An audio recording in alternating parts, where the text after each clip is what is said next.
હવે પફ ખાતા પહેલા 100 વાર વિચારજો. પફ ખાતા પહેલા 100 વાર વિચારવું પડશે, કારણ કે તેમાંથી લોખંડના સ્ક્રૂ નીકળ્યા છે. મોરબીના પફમાંથી લોખંડના સ્ક્રૂ નીકળ્યા છે. અતુલ બેકરીના પફમાંથી આ સ્ક્રૂ નીકળ્યો છે.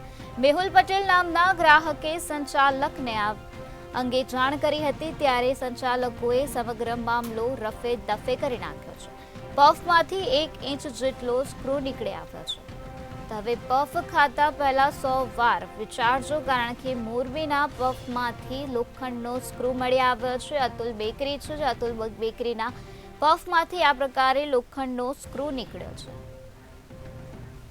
તો મેહુલ પટેલ નામના ગ્રાહકે આ બનાવ અંગે સંચાલકને જાણ કરી હતી, ત્યારે સંચાલકોએ આ સમગ્ર મામલાને રફે દફે કરી નાખ્યો છે. પફમાંથી 1 ઇંચ જેટલો લોખંડનો સ્ક્રૂ નીકળી આવ્યો છે.